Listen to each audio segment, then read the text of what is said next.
boost my shop. Kasi tinatali ako yung fees. So, sa Shopee at Lazada. So, nagparejo ko sa DNR and then medyo na-overwhelm ako sa requirements.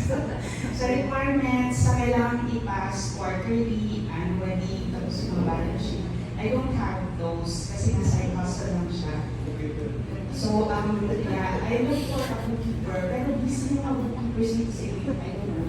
Yung, like, for example, yung bookkeeper ng tita ko, marami siyang horror stories. Tapos yung third bookkeeper niya, mga 40 plus business owners na may multiple businesses pa yung pinahal. So, hindi talaga ako makasingin. So, sabi ko, yung sa Hacks for Growth, why not ako lang yung aralin mo na lang. So, kaya ako nag-enroll.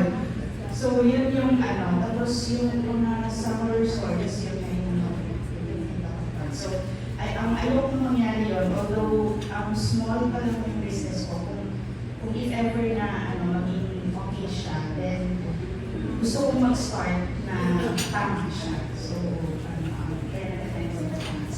And then yung sa online shop, promote ko na lang, meron na yung business. So, if you're looking for wearables, may mga nag-PM din sa akin before, ganito,